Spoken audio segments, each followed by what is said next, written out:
Hello, everybody, and welcome to episode 143 of I Wish You Were Dead, a podcast about things that used to be alive. My name is Mike, and that is Gavin. And Gavin, you've seen The Good Place, right? I sure have. Do you remember that quote? In one of the first couple episodes, I think they're talking about frozen yogurt, where Michael from The Good Place says there's something about humans that makes us want to ruin something a little bit to allow us to have more of it. Yeah. I forget if I've talked with you or somebody else about this, but do you know what I'm referring to right now by ruining something a little bit to have a little bit more of it? Is it Scrubs? Is that what you're saying? Scrubs. Well, I mean, that was the whole premise of season 9, which from this point forward does not exist. Season 9 of Scrubs does not exist. A little bit. It's not that bad. Like, as a standalone, it's not that bad compared to the rest of Scrubs. It's pretty bad. Yeah, we're getting, like, mine and Gavin, like, one of our favorite shows. They're going to, like, possibly maybe make a reboot of it. Scrubs. Yeah, and, like, I have not looked up almost anything about it. Mike was the one that told me about it. I'm not sure how much there is to look up now, other than, like, it looks like it is possibly happening. Yeah. Okay.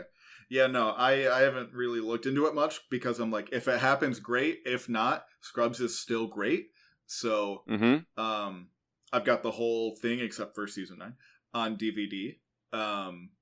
Which, fun fact, we'll get into the episode here in a little bit, but we're talking about arguably the best show of all time. Love Scrubs. So one of the big things that people love about Scrubs, especially when it was coming out at the time, was the music. All of the music for it was spectacular. Like, all the music choices. Not like the, scene to scene transition music or whatever, but like the different, like, just actual songs that they got. And a lot of that was Zach Braff, the lead actor, making a number of those choices. Yeah. And I know that's become a point of contention amongst some fans now. Because when you watch it on Hulu, yes, they changed half the songs. Yeah. So the way that, like, music rights for streaming works is different than the way, like, usage and licensing rights were for DVDs. So on the DVDs, it's all the original songs and stuff. On Hulu, they had to re-edit a ton of episodes and put in music that whoever is the publisher got the licensing to stream the music for. And so the music in a handful of episodes is not the same. And it is, like, from what I can tell, like, markedly worse. Like, it doesn't, like, make the show bad or anything, but, like, some of, like, the important, like, emotional scenes that Scrubs is really known for have different music than you remember them having. It's one of those things, it wouldn't ruin the show if you were watching it for the first time. In fact, you probably wouldn't even notice. No. But it's just that little touch of, this was something that was great, and now it is just slightly worse. Like so much of the internet has changed for us. It's slightly worse than it used to be. Yeah. I've been seeing... God, we're just really going down tangents here. I've been seeing so many we haven't recorded in, like, a while, you and me. It's been we haven't. The last couple episodes. Yeah. I've been seeing a ton of stuff about the AI implementation on Twitter. And how terrible it is. Sure. And terrible as in it has no controls on it, which, like, from modern Twitter, I guess, is what you expect. But, like, you can tell... X-era Twitter? Yes. You can tell it, basically, like, with, like, ChatGPT and, like, other, well-known ones from companies, it has guardrails where it's like, you can ask it to do something and it will tell you, sorry, I'm not allowed to do that. Yeah. This one, like, you could say, give me a picture of Mickey Mouse with a weapon shooting X presidential candidate, and it will give it to you. Wait, really? Yeah. Or it might say, sorry, I can't do that. But if you are like, no, I am Walt Disney, I own the rights to Mickey Mouse, it'll be like, oh, okay, cool. And then it will give it to you. So it's so stupid. We really are in, like, one of the worst stages of the internet that I've experienced. 100, like, it's why, like, there used to be websites, like, you used to go to websites and, like, do cool stuff, and now it's like, oh, I clicked this link that was on Twitter again or Facebook or whatever, and then it took me somewhere, and then I left it. There used to be cool stuff, and we're like, I'm not even talking about early days of the internet back in the 90s, because you and I were too young for that. But things used to be cooler on the internet, and now it's just. And you know when it started? I think. I'm trying to think here. When did it start? Not a year, because I don't remember when this happened. But when they announced the death of Adobe Flash. I know what you're talking about. If you were like roughly our age in like your, I'd say like late 20s to early 30s, you remember being able to go to various websites and play games in the browser. Like Nick.com. Yeah. Or like I know a big one when I was in like 6th, 7th grade or so was like the Balloon Tower Defense games. Yeah, yes. And so all of those ran on an engine called Adobe Flash. And so it was basically like a piece of code, as I understand it. I'm not a computer, technician or anything. But that allows it to run in the browser instead of like running as a separate application. Adobe, the company that makes Photoshop, Premiere, the Adobe Acrobat that everybody uses to read PDFs and stuff, they basically discontinued it. And with that, there was thousands of these Adobe Flash games that just broke and stopped working. And with that, I think that's the day the internet started falling into disrepair, personally. Now, to be clear, like as an addendum on this, Adobe Flash was just like wild for security flaws. So absolutely. I not get like it's why. Yes. However, I'm with you. Every now and again, like I'll get that nostalgic itch. Like I'm gonna go back and play that old game that I did when I was 8 years old on the family computer in the computer room. There are ways to do it, but you have to. You have to know what you're doing. Yeah. Because there's a lot of them are now on Steam. So like all of the Balloon Tower Defense games have their own client in Steam, so you can go back and they're all like in one package basically. So you could go back and play Balloons Tower Defense 1 from like 2002 or something. Right. And it'll work, but there's a ton that just kind of got lost to the ether of the internet. And with that, now that we've been talking for almost 10 minutes. What are we talking about today? I have no idea. This is your podcast. I'm just here as You're the guy. Do we have like housekeeping and stuff to do? We do. Gavin told me I was allowed to swear now, so I might drop a couple. We'll see. So today we're going to be talking about the Oligocene Epoch. So we have a series going on of talking about all the different time slices of Earth's history. If you want to listen to all of them, there's a playlist on YouTube, but I'll talk more about that a little later. So that's what we're talking about today. It's sort of a relatively recent time, but far enough ago that there's still some weird, quirky stuff going on that we don't have around today. So if you were excited to hear more about that, stay tuned. But in the meantime, don't forget to rate the show on whatever platform you listen to us on, whether that's Spotify, YouTube, Apple Podcast, iPodcast. I don't know. I'm an Android user. Make sure to follow us on Facebook, Twitter, YouTube, etc., and to give us feedback on the show and suggest any future topics you'd like to hear us talk about here on the show. If you'd like to be a guest on the show, we do have a Google form to fill out down in the show notes, so make sure you fill that out if you're interested in coming on the show as a guest. And for next episode, I could have sworn we did an episode about this already, and that thought came into my brain several times as I was writing sort of the layout for this episode. But we're going to be doing an episode about Mary Anning. About what? Mary Anning. That's a person? It is. Very famous paleontologist. She had a movie made about her somewhat recently. And very famous paleontologist from like the early, middle 1700s. And for a long time, she did not get all the credit she deserved.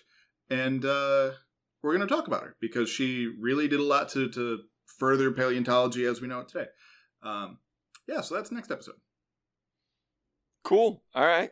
With that, Fia's not here to give us a seagrass corner. So Mike, man, I miss Fia.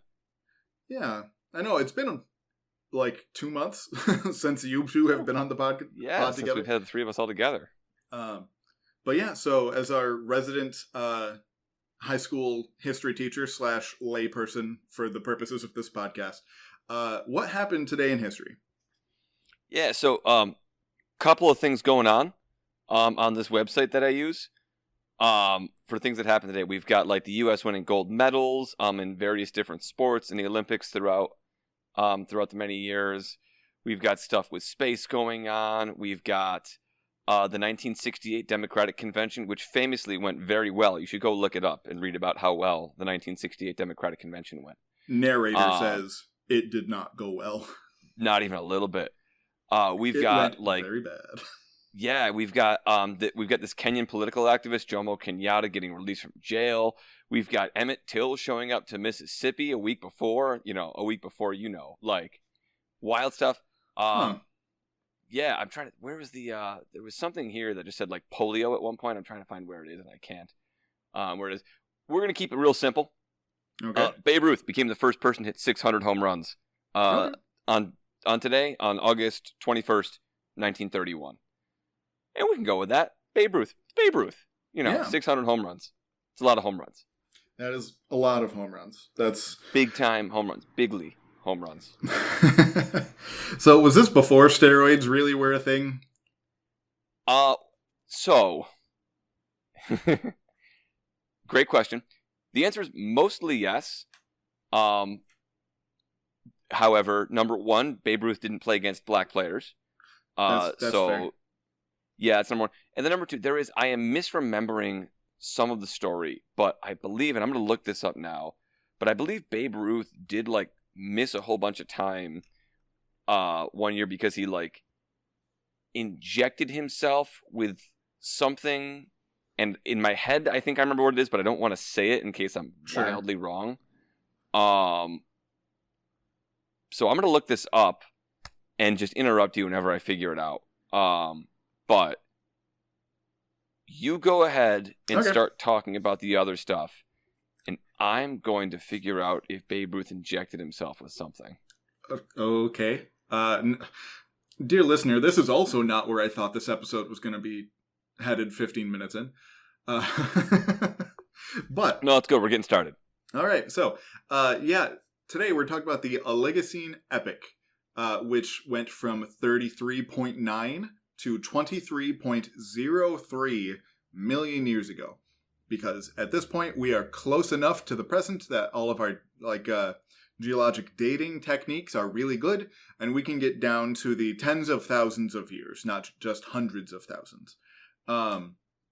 So I'll take a brief sort of explainer here, as I do for a lot of these episodes, to talk about the difference between a geologic period and an epoch. So a period is most of the, even if you're not really into paleontology or geology, you've probably heard of the Cretaceous period. You've definitely heard of the Jurassic period, Jurassic Park.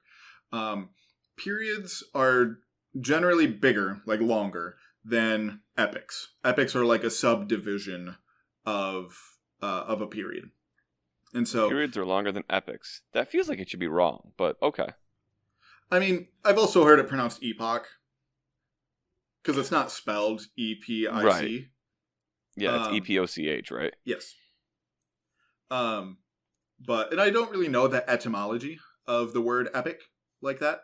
So like where that word comes from, what it really means, I don't know. But yeah, so basically, once the Cretaceous period ends, so that's when the dinosaurs, besides birds, go extinct, we generally talk about time in terms of epochs, because the closer you get to the recent, the more just available information you have. The Earth, by its nature and its natural processes, is very destructive. So the longer time the longer it was in the past, the more time there has been for, information about it to have been lost to just the sands of time. So that's why, after that, after the dinosaurs go extinct, we have enough information that we can confidently talk about these smaller chunks of time that do exist, pre, the end Cretaceous extinction. But generally, we don't have as much information about them that it's, not quite worth talking about them individually unless you're doing something very hyper-specific, which is not really the point of this podcast. So talk about the Oligocene Epoch. Like I said, about, give or take, 34 million years ago to 23 million years ago. The Oligocene is the last epoch of the Paleogene period before we go into the Neogene period. There are 3 periods of, the time since the dinosaurs. There's the Paleocene, paleo meaning old, Neogene, neo meaning new, and then the current one, the Quaternary. Why it's called that, we'll talk about that in a future episode. All right. So this is sort of like the ending of the period after the dinosaurs, just to give like broader context. And how did we get all the way to the Oligocene Epoch? Well, we have a whole playlist on our YouTube channel about it. It runs through episode 50, 59, 66, 72, 81, 89, 98, 107, 113, 126, and 131. We go through every chunk of time, or at least, large enough to talk about chunk of time, from the Cambrian period, 540 million years ago, up until, at this point, now 34 million years ago. So, if you want to learn how we got all the way up here, go check out our YouTube. And as always, when we talk about, a specific chunk of Earth's history, before we talk about any of the critters running around, I always like to talk about what the Earth itself is kind of doing, because that sets the stage for understanding why the critters are doing what they're doing. So, in general, the continents were mostly in sort of their current locations. The Atlantic was a little bit thinner, so the Americas were closer together to the old world than they currently are.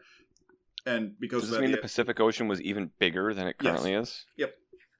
Jeez, it's wild to think about. If you don't know how big the Pacific Ocean is, take a look. Yeah. Massive. Yeah, and it's, not by a ton, but it's definitely noticeable if you look on maps. But like I said, generally things were more or less where they are. There's some debate about exactly when South America and Antarctica split, but it was probably sometime in the early Oligocene, so in the low 30s of millions of years ago, with some fluctuations here and there as sea levels changed. Mm-hmm. There's lots of mountain building going on at this time. The Alps in Europe were growing quite quickly as Africa sort of was marching northward toward Europe after it split from South America and Antarctica and Australia. So there was some of those mountain building going on there in Europe. The Tibetan Plateau, which I had always thought, just looking at a map, it looks like the entire north of India through China into Mongolia. It looks like just a giant series of mountains, or it looks like the Himalayas go all the way up through there. That's technically kind of not true. The Himalayas are a single arc almost on sort of the south end toward India. The entire rest of the area behind that is just a very high plateau. And so the Himalayas are sort of a part of that, and we'll talk about the Himalayas here in a sec. But the Tibetan Plateau was more or less at its current altitude, maybe a little shorter, but not by a lot. Especially by the end of the Oligocene. And so these tall mountains or other areas really impact the climate in a lot of ways that are kind of difficult to model. But in general, building these mountains, as we've talked about a bunch of times, mostly on these episodes, building up mountains generally increases erosion. There's just more exposed rock to be eroded. Mm-hmm. And when certain types of rock weather, there's a chemical reaction that happens, and that sort of absorbs CO2 out of the atmosphere into these rocks. And so the more mountain building you have going on, generally the less CO2 you have in the atmosphere. And as we know, high CO2 equals higher temperatures, low CO2 equals lower temperatures. And so these mountains, in sort of an indirect way, decrease global temperatures just by being built.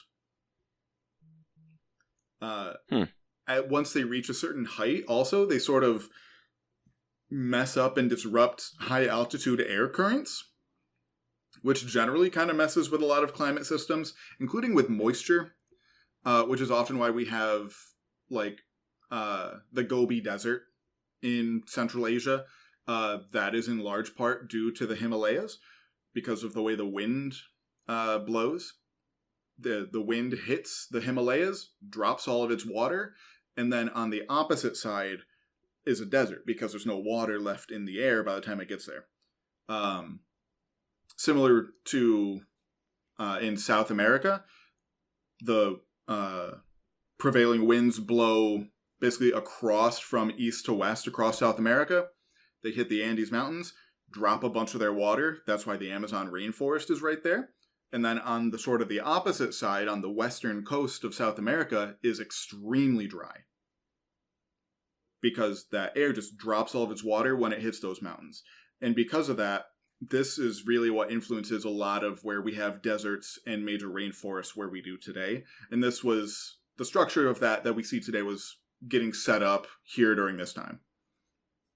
Mm-hmm. And even though the continents were mostly done shifting around, at least relative to today, if you were to look at like a paleo map of the time and just look at like the outline of the continents, it looked familiar, but would not be a one-to-one match. Mostly because at the very start of the period, or of the epoch, sea levels were very high. How high? Well, a lot of what is now Eastern Asia, the Middle East, Southern Germany, Ukraine, Western Russia, and a lot of the eastern seaboard of the U.S. were underwater. Really? Yeah. So do we have any idea like what percentage of the land of what is today, above sea level was below, or is it just kind of like those general areas? I mean, I'm sure that number exists. Okay. I don't know what it is. Mm-hmm. But as we'll talk about here in a second, throughout this period, this epoch, sea levels dropped dramatically. And most of that fact is due to, this is technically, I know the last episode in this series, I think, was titled How Antarctica Got Its Ice. And that is sort of technically true. There was the first permanent ice in Antarctica in the Eocene, the previous epoch to this. But it's really during the Oligocene when Antarctica, gets covered in ice. And however much ice you think is on Antarctica, it is much, much, much more.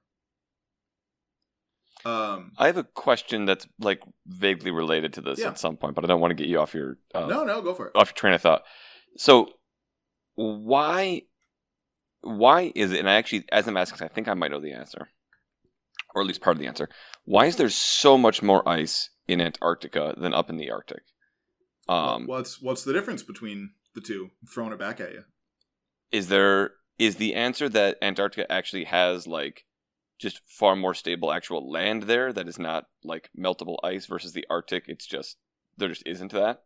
Yeah, that's definitely what it is. Okay. Yeah, having a landmass on the poles, it just makes it easier for for precipitation to happen. Mm-hmm. There are mountains on Antarctica. And just as I mentioned with the Himalayas or the Andes, when the air carrying moisture hits those mountains, it drops it. Whereas there's nothing to make any air flowing around at the North Pole drop it as much, if that makes sense. Mm-hmm. Yes, it does. And, snow falling onto land will eventually accumulate. Snow falling onto water will not nearly as much. That's why all of the ice sheets up north are on places like Greenland and Alaska, and not over empty water. They flow, over open water from the land, but they never form on water itself. Makes total sense. And yeah, so as Antarctica, fully cemented itself as being isolated at the South Pole, it just kept accumulating this ice. And then through sort of, and this is going to sound like a long time, but there was this period early on in the Oligocene where a span of 300,000 years, which again sounds like a lot, but in the context of Earth history, that is a very short amount of time. Temperatures dropped by about 10 degrees, and sea levels fell by over 300 feet. That seems like a lot. Right. So, basically, all of Florida gone. Actually, I think all of Florida gone. For context. So it's like, that is an enormous amount of water that all got locked up in Antarctic ice. And especially, like I said, there's some debate about exactly when South America split off from Antarctica, but when it did, that allowed an ocean current called the Circumantarctic Current to flow basically just in a circle around Antarctica, and that also helped Antarctica sort of insulate itself and keep itself cold. And so all of these factors together, Antarctica finally getting fully south, that current, that is what sort of really jump-started a lot of Antarctic ice accumulation, to the point where very early on in the Oligocene, Antarctica was nearly entirely covered in ice, similar to what it is today. There's some evidence that, like, on the very outskirts, there were still things like mosses, ferns, that kind of thing, that were able to live during the summer. Mm-hmm. But during the winter, it would look very similar to what it is today.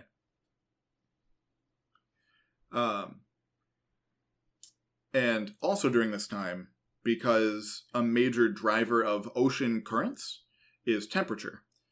It was during this time that most of our major ocean currents, circulation patterns get established here. Ocean current modeling is very difficult. There's a lot of factors they have to take into account, and so it's very difficult. Ocean current modeling? Yeah. Okay. Like to do it in the past. It is very difficult to do. Oh, okay. Yeah. Yeah, I mean, that makes total sense then. Trying to figure out what was going on in the past where water was, that's going to be impossible. It's not impossible. It's impossible. Like, a very famous quote that I don't know who said it about models is that all models are wrong, but some are useful. So the goal is never... I like that. That's good. The goal is never to get a 100% accurate model. The goal is to get a more correct model than the last one you had. Mm-hmm. So, with understanding a lot of things about the rocks as well, and given that we still have a lot of the,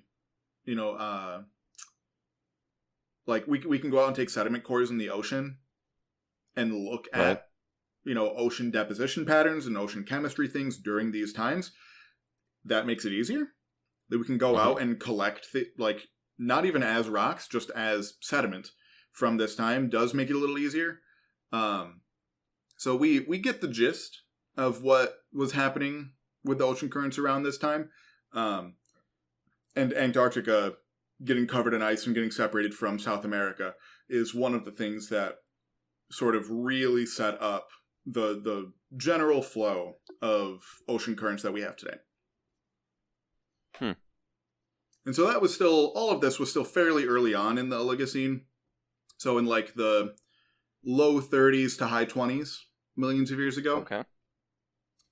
Then through the middle of the epoch, in a more protracted amount of time, so not quite the 300,000 years, but still fairly quickly, there's another major drop in sea level of about 200 feet. Oh, so wait, didn't we already drop 300 feet? Yeah. So we an dropping additional 200 feet. Okay, so I want to make a point real quick here. And again, I'm the dumb guy on this podcast. However, correct me if I'm wrong here. Okay. I know we have a lot of listeners that are climate change deniers. Oh yeah, I'm sure. Some flavor of it, and we'll say, "Oh, the sea level's gone up and down before, temperature's gone up and down before." I know it's a big part of the audience, and I just want to say to them that you can feel free to use this episode as evidence about how if the sea levels rise a little bit, over the next couple of years, rise like 20, 30 feet, over the next couple of, totally fine. Use this episode as evidence to prove your point, because you're correct. Well, everybody out there that is that thinks climate change is no big deal. And this is something that I didn't end up putting in my notes, but it was a thought that I had. I'll talk about it once we get to the end of this, talking about what Earth is doing. So remind me of that before I start talking about the animals and plants and stuff. Remind you of what exactly? The climate change denialism thing. Absolutely, yeah. That true thing that exists. Yeah, okay. But yeah, so between those two drops of over 500 feet total, this was, by a lot, the largest drop in sea level in easily over 100 million years. So sea life, especially shallow sea life, really struggle to adapt because there's just a lot less real estate for them to live in.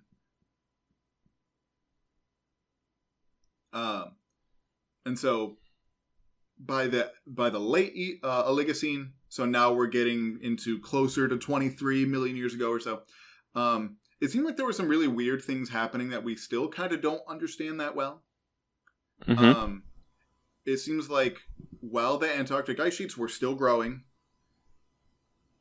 and CO2 stayed relatively low, global temperatures actually rose a fair amount at the end. Do we know why? No, not particularly. There are hypotheses, of course. But, and this is the thing with the climate denialism thing, where it's like CO2 stayed low, but temperatures did go up. And it's not, we can tell that from the types of pollen that we find and where we find it. We also just don't have a ton of great rocks from right at the end here. Mm-hmm. So why this happened, kind of unsure. I saw, again, this is always kind of the go-to when we don't have a great explanation for something. But some quirk of space cycles lining up. And as we get closer to the present, those become less of a thing to laugh at because we can actually kind of measure that. Mm-hmm. So that has been suggested. Again, I don't know exactly how much support there is for that. Maybe it's some other quirk in Earth's, system that we haven't quite observed yet. So why this happened, we don't really know.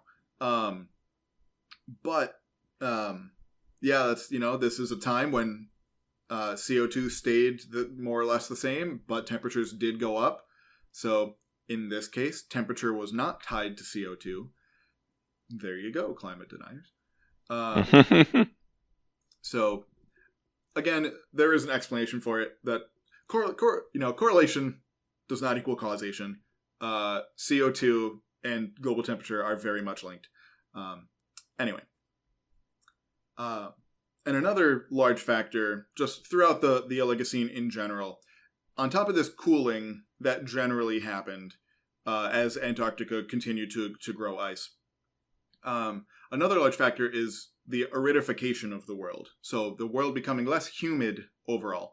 In the Eocene, like I said, the previous chunk of time, the world was covered basically by forests, and in a lot of places, basically rainforest.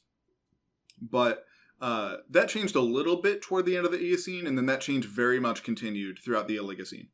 It became much, much, much drier. And so things also got much more seasonal. We have evidence from Southeast Asia of the seasonal monsoons starting around this time. I did look because the seasonal monsoons in Southeast Asia aren't that different than hurricanes in the Gulf of Mexico and the Caribbean. Really? Yeah. What do you mean say not that different? In what way? Just like the weather systems that kind of create them.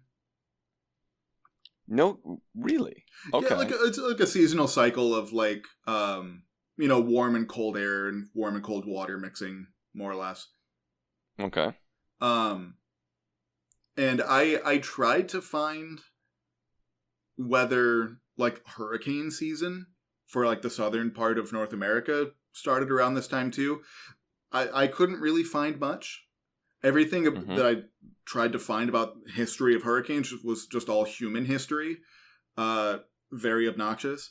But no real Earth history that I could find from the Oligocene anyway.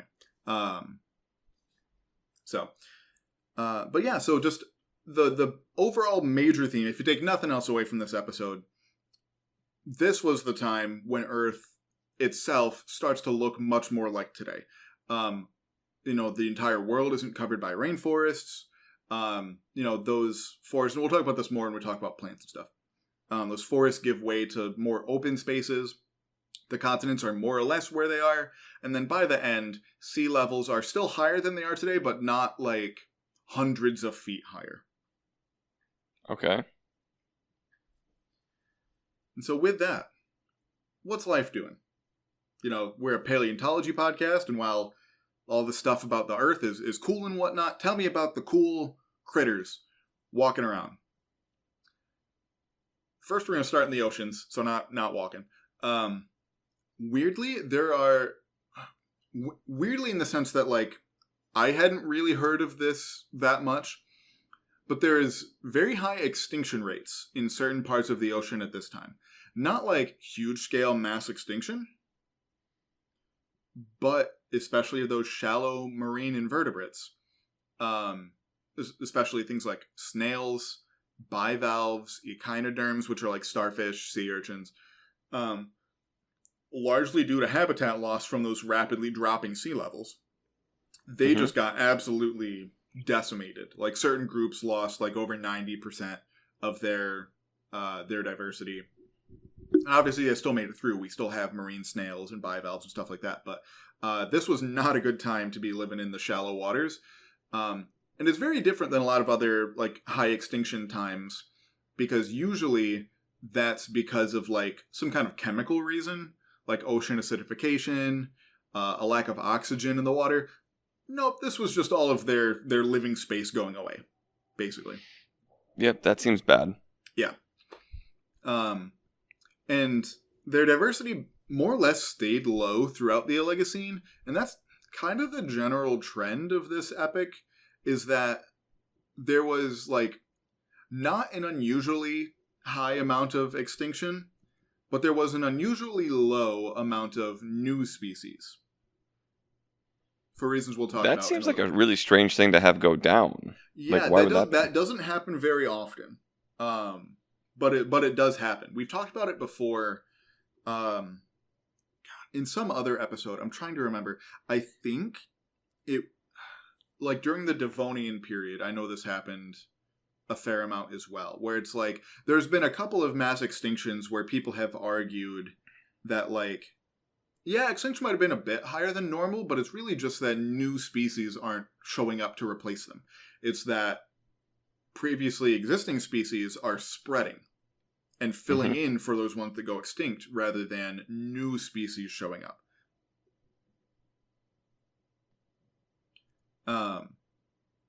But yeah, so like I said, especially in the marine realm, that's kind of the main, especially with invertebrates, that's kind of the main thing.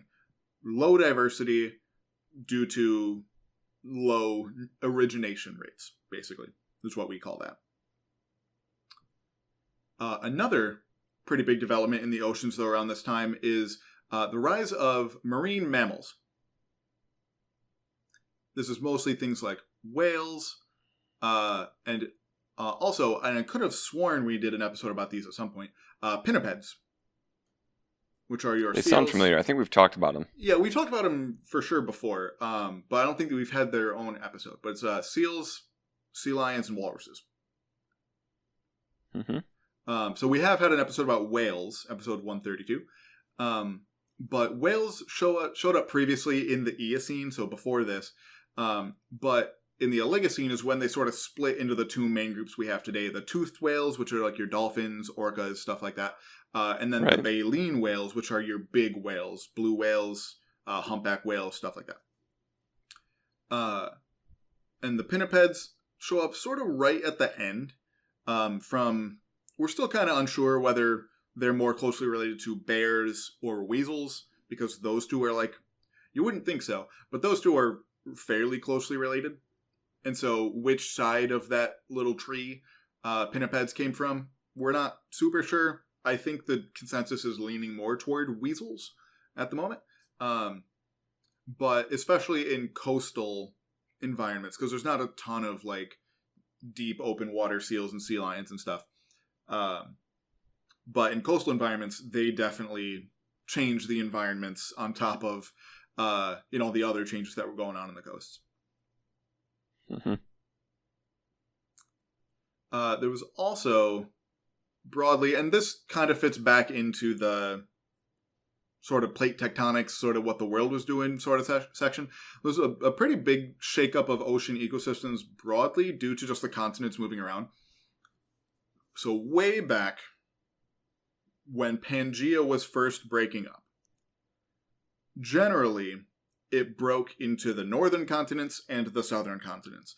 However, it didn't break evenly. It wasn't just like, two blocks of wood being moved apart or something.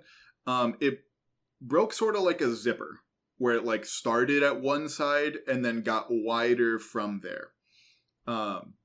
So Pangea was like sort of a very tall C shape, kind of. And as it broke up, it became more like a normally proportioned letter C. And this sort of space inside the sea was called the Tethys Ocean, or Tethys Sea. And this was sort of one of the main like hotspots for marine life for like 150 million years. So a really, really long time. And as the continents shifted from that C shape gradually into their more or less modern positions, the Tethys Sea sort of got shut out in different places, sort of as Africa moved north into Europe and as India moved north into mainland Asia. The remnants of the Tethys Sea kind of got broken up and fragmented. And so that kind of messed with all of this, long history of ocean life in this particular region of the world. And so generally that also kind of disrupted things, because especially with a lot of marine invertebrates, it's not like a lot of them move very quickly. So it sort of changed the epicenter, if you will, of marine diversity from that area. So what would now be like sort of, I guess, the space between like Madagascar and India, it just sort of shifted it over to basically like the Great Barrier Reef in Australia. From Madagascar to the Great Barrier Reef? Right. And again, like sort of... That seems like a long ways. Right. I'm just saying like gradually. That's not, specific by any means. Okay. But like generally those two parts of the world, which like from someone here in the US, you might think, oh, those are both places way out in the ocean. They can't be that far away from each other. They are very, very far away from each other. So yeah, basically just like long held like areas that were rich in diversity, basically again just losing habitat space, and making all of the marine invertebrate ecosystems sort of have to shuffle to find a new home, more or less. So on top of that, that's all the stuff going on in the oceans. Up on land, again, generally it's kind of a similar story of like fairly low diversity overall. Those weirdo animals that showed up, or mammals that showed up right after the end Cretaceous mass extinction, they were pretty much all gone at this point. Things like the Uintathirs, Pantodonts, Mesonychids. All of these were like early adopters to the like mammalian, large herbivore and large carnivore niches. We talked about them in the last couple episodes in this series. Even some things like the Brontothirs, which if you've seen the movie Ice Age, the two guys with the which we have done an episode on. We sure have. The two guys with the dandelion. Those are Brontothirs. Yeah. Okay. They did not make it to the Ice Age. Aww. They went extinct at the beginning of the Oligocene, so like 34-ish million years ago. But yeah, so they're, unlike all those other weirdos who we don't really know who they're related to, Brontothirs are somewhat closely related to horses. But they were very common in the previous epoch, but they go extinct fairly quickly once we get into the Oligocene. And so basically, once all those weirdos went extinct, that basically left mostly the modern groups of mammals that we have today. Things like horses, deer, pigs and peccaries, dogs, cats. Peccaries? Yeah, so peccaries are a group of mammals that are not talked about very often. They're basically North America's answer to pigs. So like pigs, actual true pigs, are originally from the Old World. That's like things like warthogs, stuff like that. Those are like pigs. In North America, before Europeans brought pigs over here, we had what most people would look at and call a pig, but are different.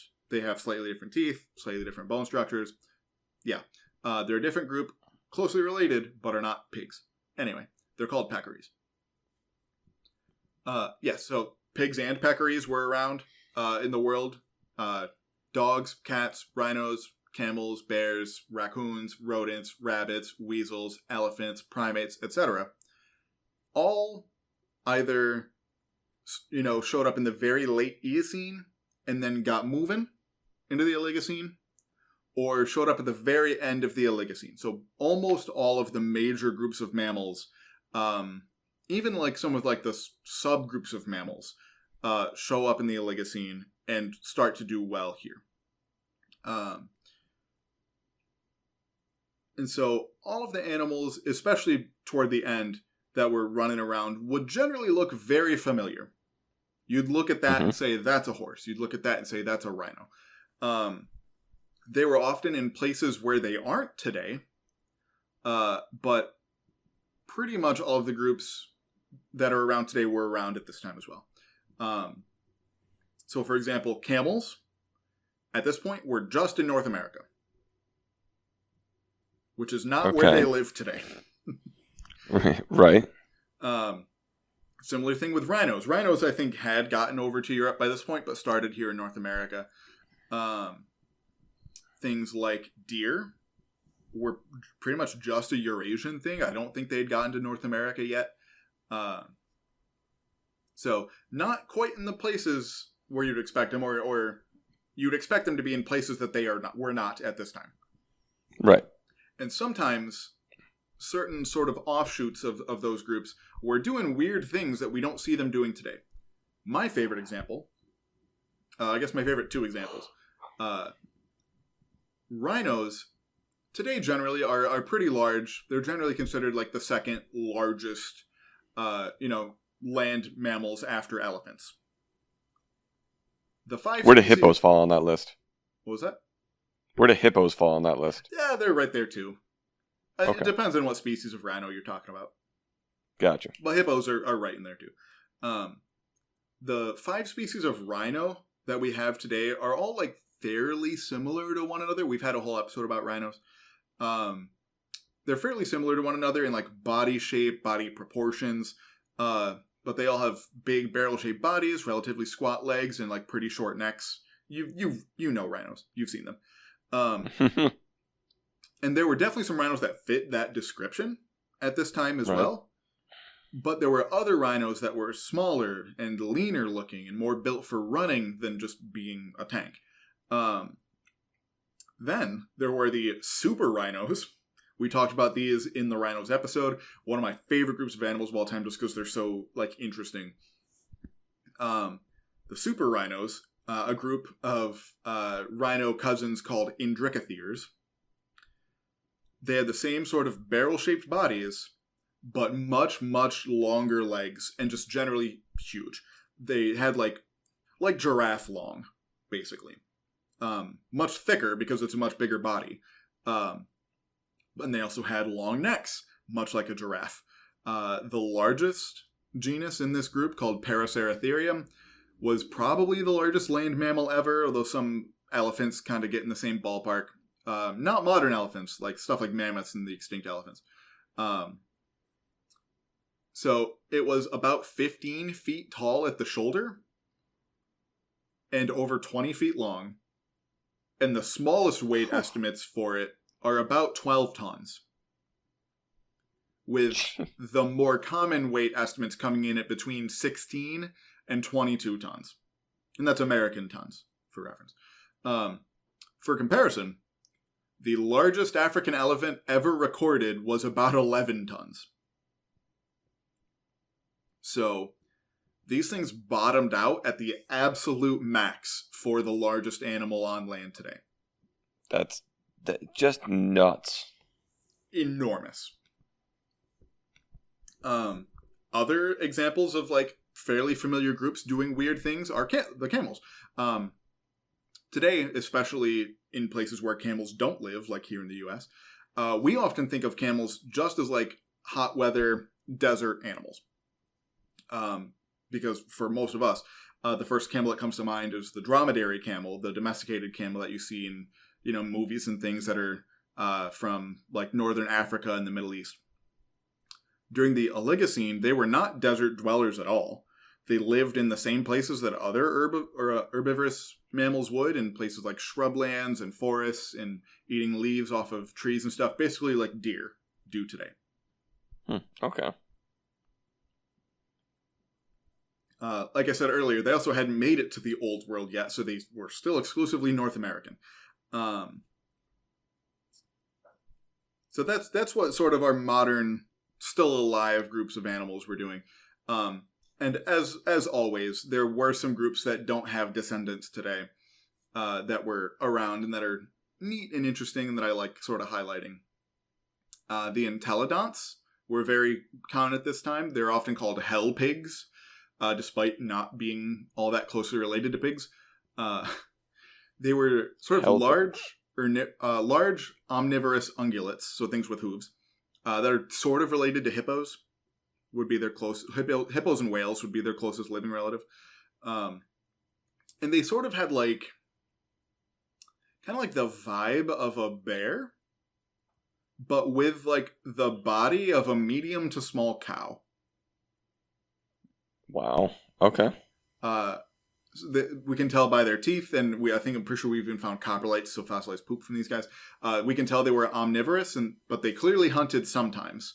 But also ate lots of things like roots and berries and stuff like that as well. They, especially in documentaries, especially around the time when you and I were growing up, they were often portrayed as much more carnivorous than we are pretty sure they were now. But some of these, like I said, could get to the size of a cow. So they were pretty intimidating, and they look vaguely piggish, which is why they got the name. Vaguely piggish. Vaguely piggish. What a wonderful phrase. Another group of ungulates, so hooved mammals, that was around this time that we don't have today, are the oreodonts. We should have talked about these more, and maybe we'll do an episode about them at some point, because they were around for a long time. But, they basically look just like nondescript thing with hooves that eats plants. They kind of look like a chunkier goat or sheep, but without horns. They also, in a lot of the paleo art that I see of them, they remind me a lot of Eeyore from Winnie the Pooh, but without the droopy ears. That's the whole thing with Eeyore, is the droopy ears. Right, but just the general body shape of the rest of him. But without the droopy ears. Okay. But they filled lots of like medium herbivore niches. Some were like semi-aquatic, kind of like hippos. This was also, I think they were actually exclusive to North America. So like doing similar-ish things to hippos, but here in North America and much smaller. Some had little trunks like a tapir, or like a teeny tiny baby elephant trunk. But some got up to like the size of a cow or so. Others got as small as like a rabbit. So they were just kind of around filling various herbivore niches where they could. They were an even-toed ungulate, so on the same side as, deer, cows, giraffes, camels, stuff like that.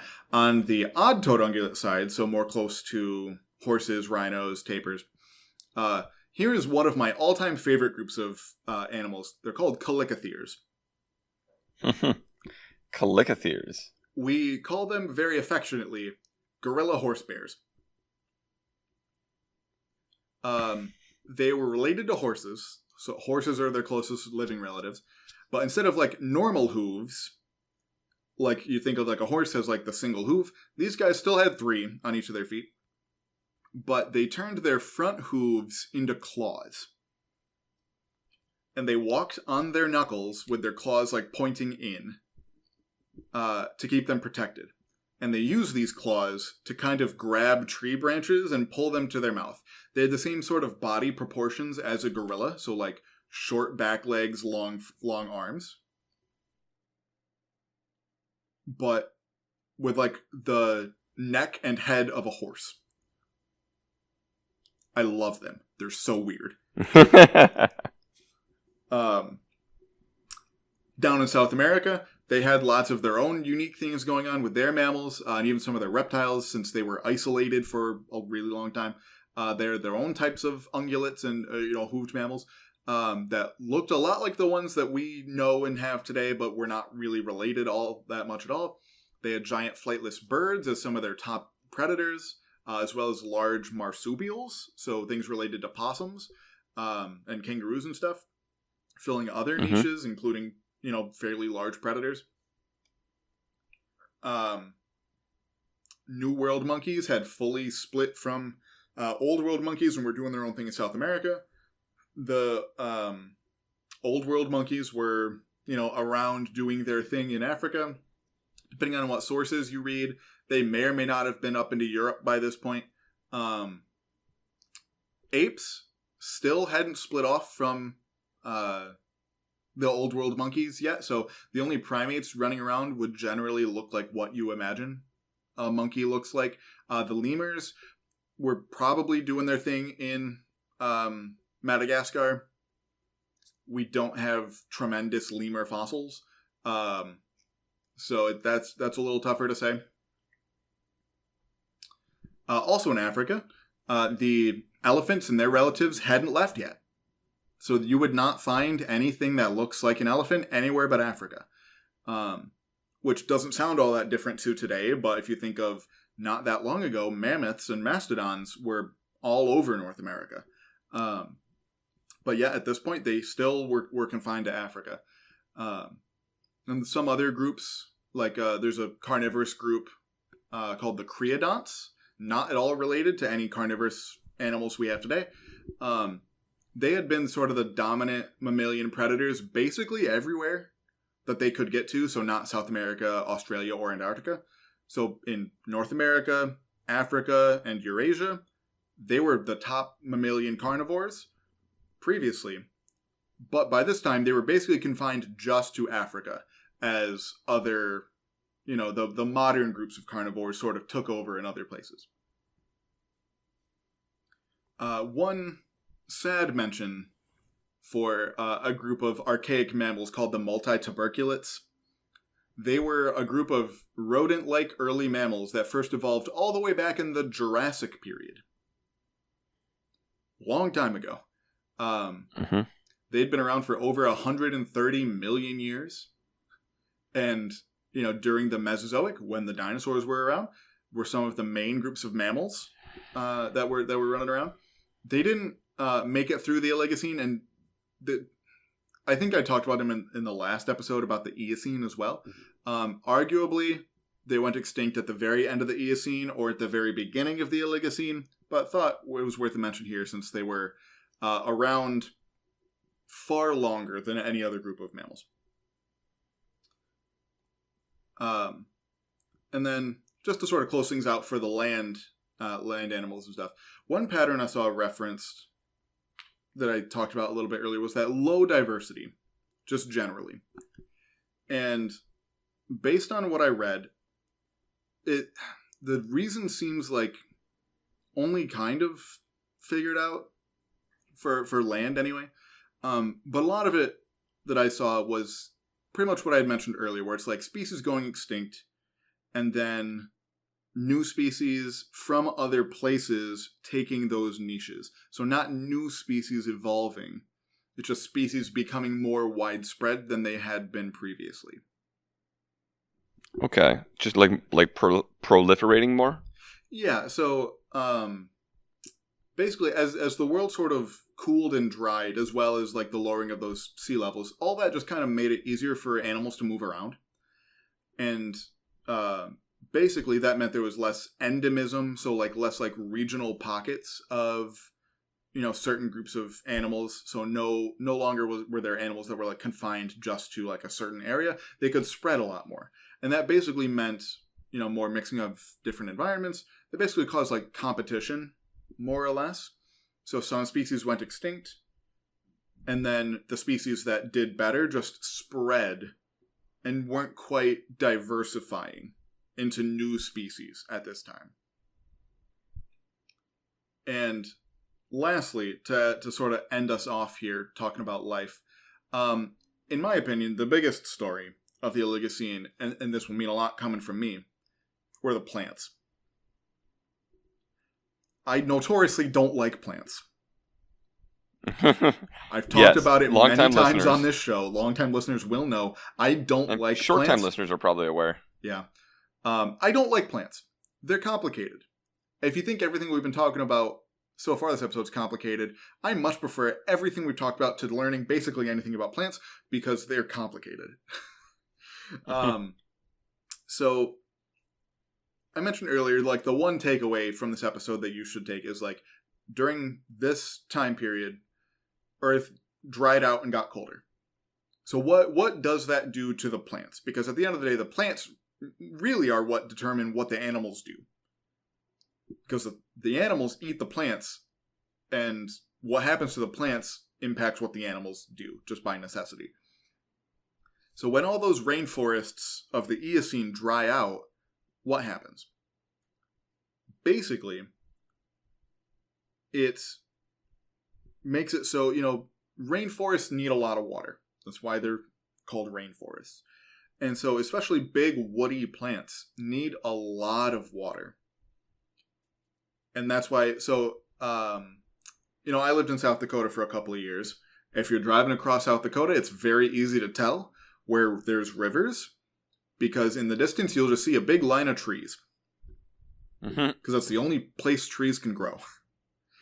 And so that's more or less what happened, is these giant forests got sort of winnowed down into pockets, or just the trees were much farther apart. So it went from very dense, jungly environments in the Eocene through to not quite savanna or prairie-like, but much more like shrubland than dense forest.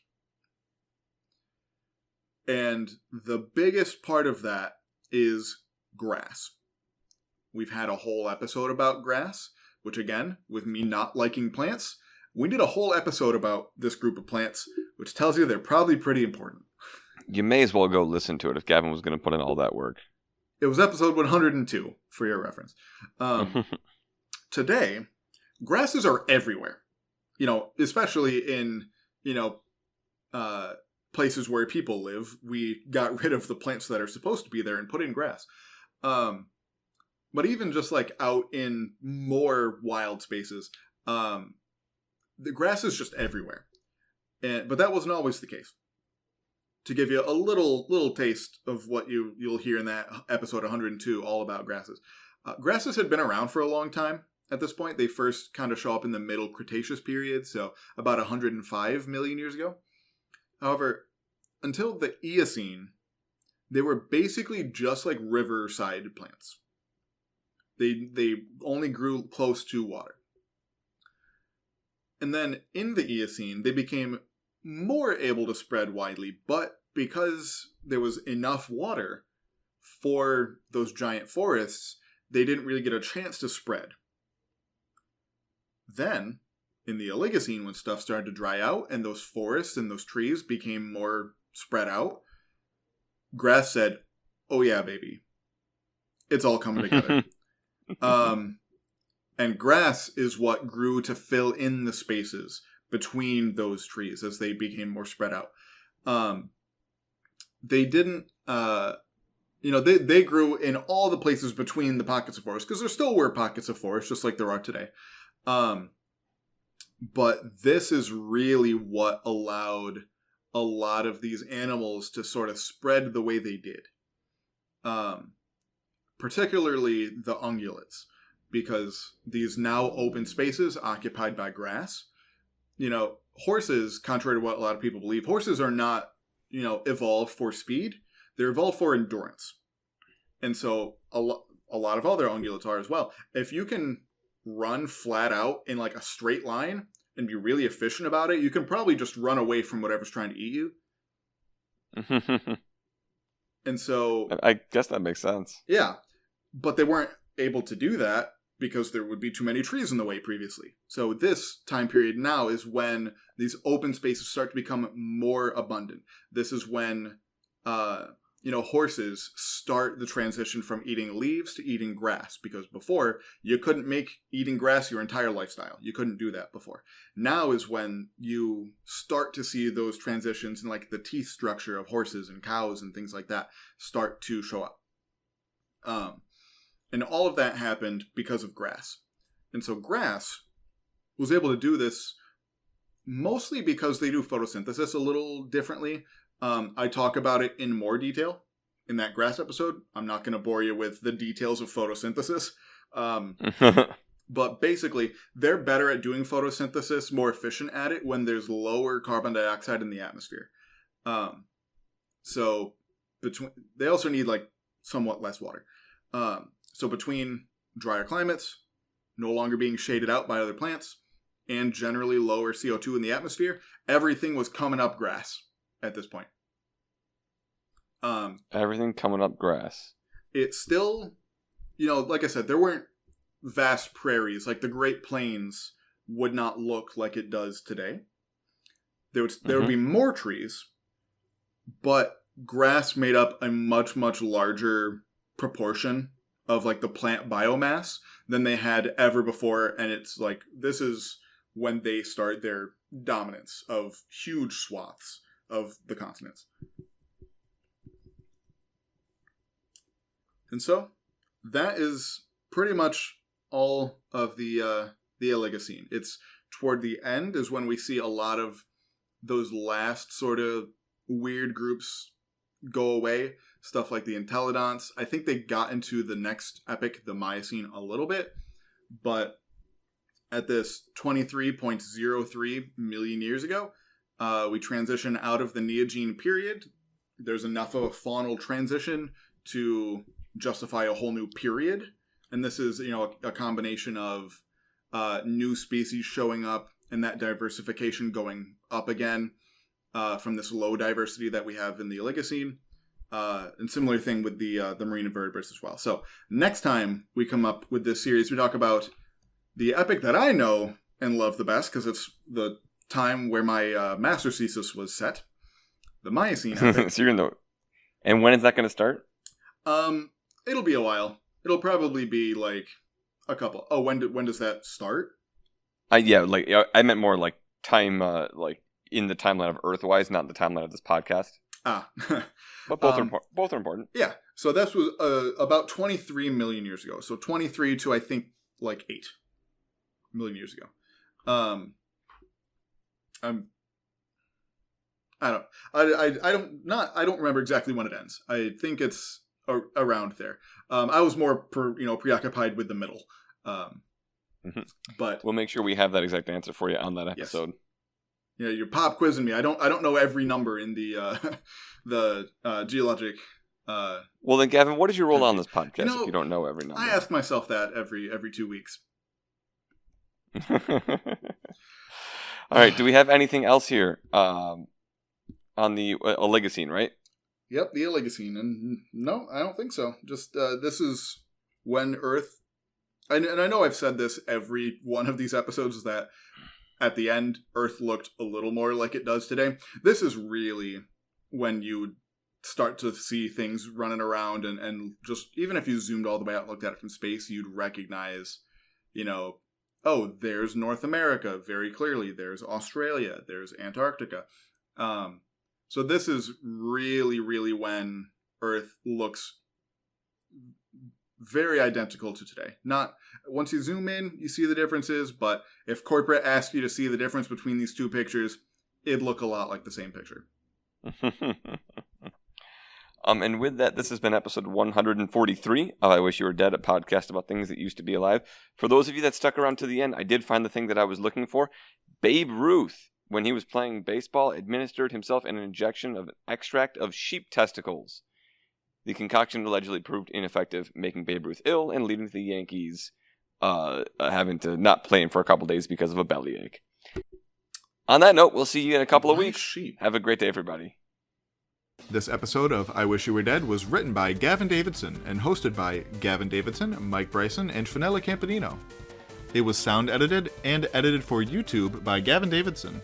Special thanks to former guests of the pod and to listeners like you.